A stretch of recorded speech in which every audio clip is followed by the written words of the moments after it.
welcome to the fourth and final review of the evening. Game called Mini Ghost.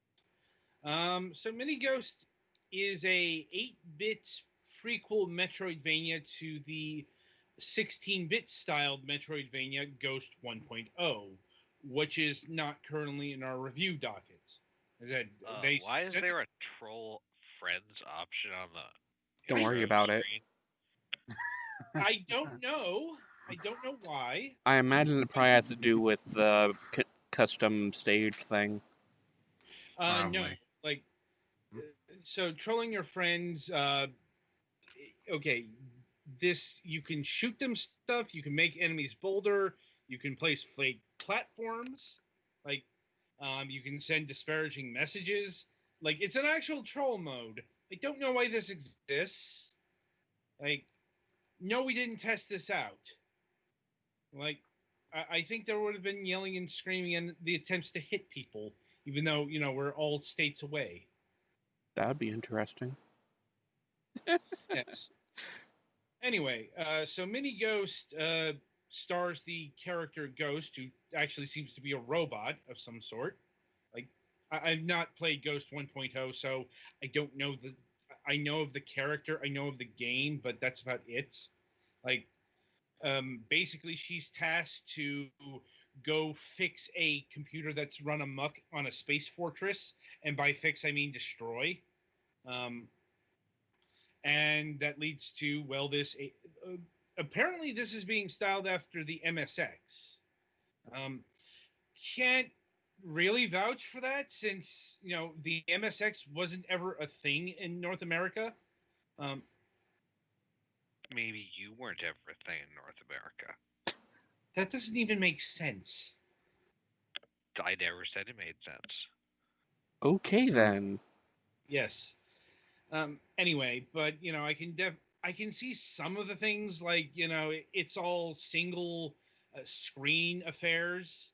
Once again, that was a popular kind of formatting on not just the MSX, but really all the 8-bit home computers, because once again, I've talked about this, scrolling wasn't really a thing that computers could do well until like for the IBM PCs, until Commander Keen came along, and for the MSX not until rather late into the MSX2's library.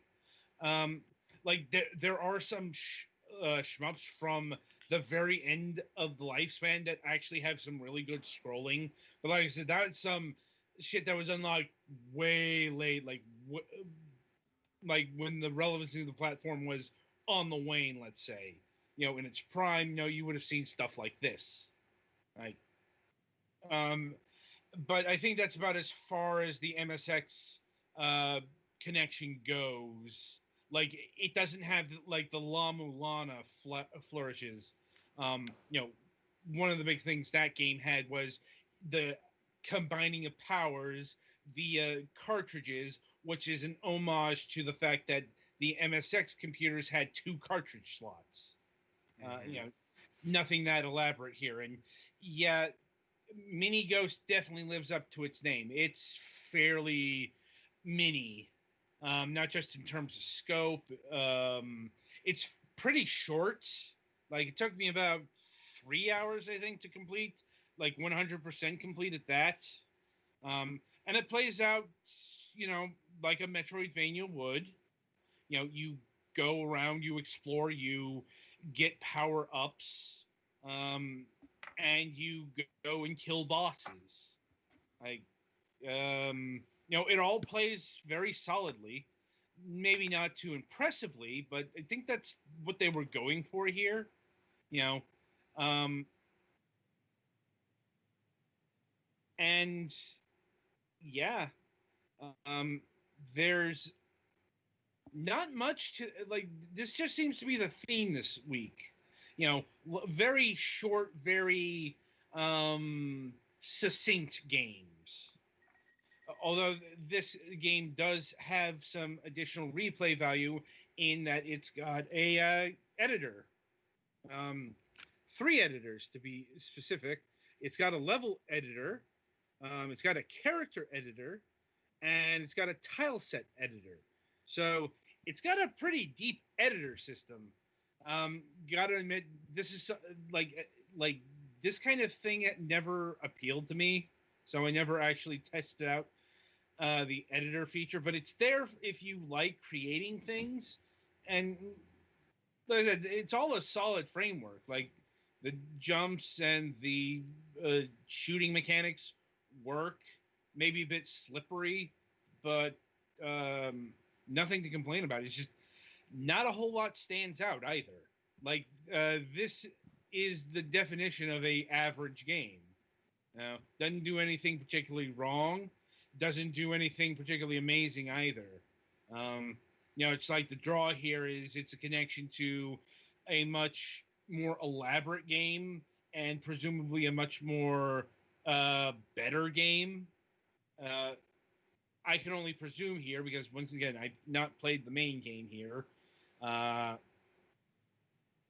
but it's also clocking in at a very reasonable price. Like it's $2, $1.99. So even if you don't particularly care for it, it's we're in cup of coffee territory. You're not going to go wrong here. Um, and though, as far as I can tell, Mini Ghost is only on the PC. Um, So if you would like a Switch version of that, you're probably going to have to contact the developer and scream at them for it.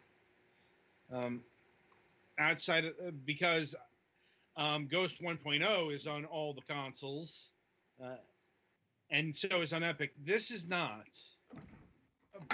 Like maybe it just wasn't worth the effort, but um, I think it would work well there for what it is.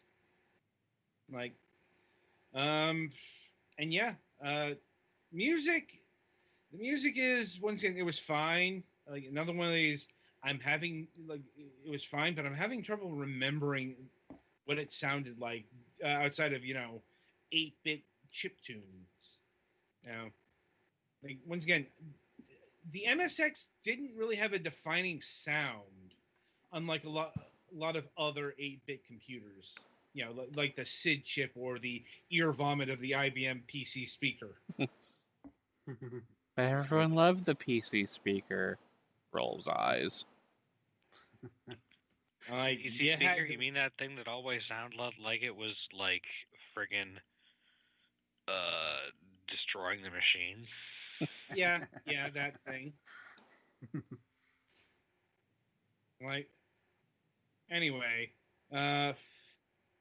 so yeah, it's a perfectly average game for a very reasonable price. You know, yeah, mild recommendation.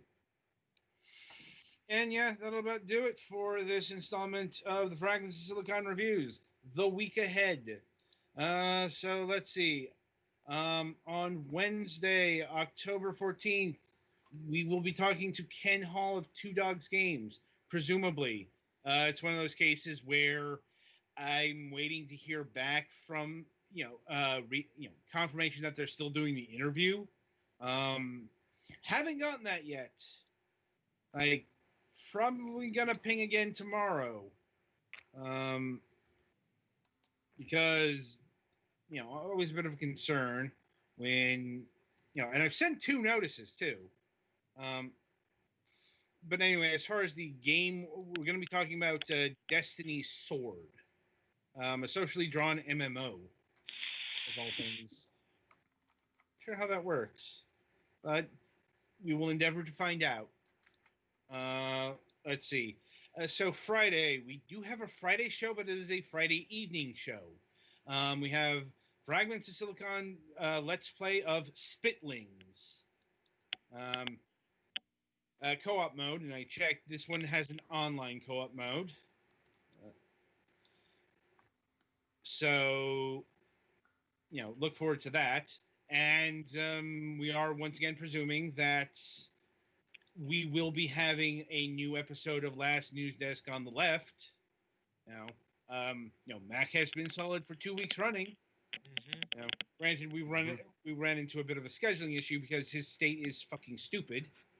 Like, But that's Or not alternately, they're the only ones who aren't stupid, but one thing or the other. It's like it's just they're on Pacific time technically because they don't invest in the um, daylight savings time, and that stripped us up more than once. Um, Especially since that's not going to be a thing in a few weeks. Mm-hmm. But anyway, so yeah, um, that is what we're planning to do this week. And until Wednesday, I shall wish you good gaming.